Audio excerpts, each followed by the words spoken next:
سلام بچه ها، خیلی خوش اومدیم به این ویدیو. بنده هینوکس هستم و حرف خیلی خاص مهمی ندارم. لطفا قبل از اینکه بریم سراغ ویدیو چنل رو سابسکرایب کنید، یک کامنتی هم بذارید، نذاشتم فدای سرتون، یه لایک هم بزنید. بچه ها همینطور که میدونین یوتیوب اومده درآمد همه یوتیوبرهای فارسی زبانو 70-80% کاهش یافته. خودتون هم میدونین چرا دیگه، 100% فهمیدین تا الان. برای اونایی که نمیدونن من توضیح میدم. نکنین، همتون میدونین دیگه یوتیوب 100% درآمد داره. درآمدش هم به این صورته: شما میای یه دونه لاین ویدیو میذارین، اصلا شورت ویدیو هر چی، لاین ویدیو میذارین، دیدین مثلا اول ویدیو 4 تا 3 تا تبلیغ میاره، حالا 4 تا نه 2 تا میاره. خب یوتیوب بعضای هر تبلیغی که روی ویدیو شما میاد، هر 1000 تا ویو بستگی داره دیگه در مورد چی باشه ویدیو. مثلا گیمینگ باشه 1000 تا فکر کنم همون $1 محسوب میشه، یا نمیدونم درآمد رو نمیدونم به چه صورته، ولی برای من هم فرقی نداره دیگه. برای من فرق نداره، چون نه مانیتایز شدم نه اون همه تلاش کردم که بخوام مانیتایز شم. خب بریم سراغ اصل مطلب. شما بعد از اینکه 1 ویو رو جمع کردی، یه شرکت های نقد کننده درآمد هستش، حالا اسم خارجی شو یادم رفته، فکر کنم NC پیچ هرچی، یه شرکت هایی هست درآمد یوتیوب رو نقد میکنه. شما میرین اونجا درآمدتون رو نقد میکنین، حالا اون هم خودشون 15% 20% برمیدارن از درآمدتون. شما اصلا بیاین الان خدایی واقعا دیگه یوتیوب نمیصرفه، واقعا نمیصرفه، ولی برای اونایی که 400,000 تا 500,000 تا ویو میگیرن واقعا میصرفه.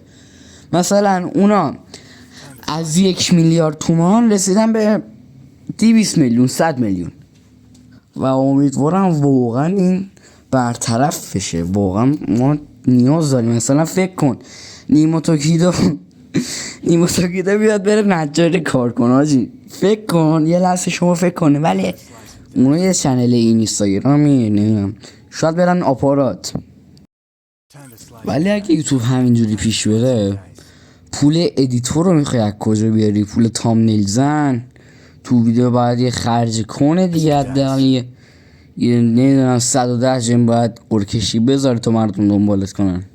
واقعا نمیصرفه. آره دیگه برای منم فرق نداره، مانیتایز هم نشدم من.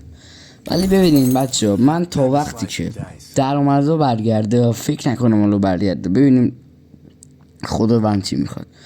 آره تا وقتی که درآمد رو برگرده من همینجوری ادامه میدم، هیچ وقت تسلیم نمیشم. من تا اینجا اومدم برچی باید تسلیم بشم؟ نه تنها من، بلکه یوتیوبرهای هم سطح خودم مثل هانتر، ترول، متین گیم پلی، امیر، بعد تاها، رنجر، خلاصه دیگه همشون دیگه ازشون هم پرسن، گفتشون ما هستن ناامید نمیشیم. حالا شاید تو برنامه‌های دیگه بیایم چیز کنیم، فعالیت کنیم، مثلا اون شاید من آپارات برم یا نه، ولی نمیرم، اصلا نمیرم. یه دونه برنامه کیک هست، نمیدونم برای چه لایو و ویدیو اینجور چیزاست فکر کنم. ولی بچه من همینجوری لایو استریم میذارم تو یوتیوب، ویدیو هم میذارم، شاید کمتر بشه، مثلا 3-4 روز یه بار شورت ویدیو، یه ماه 2 هفته یه بار لاین ویدیویی و هفته یه بدون لایو.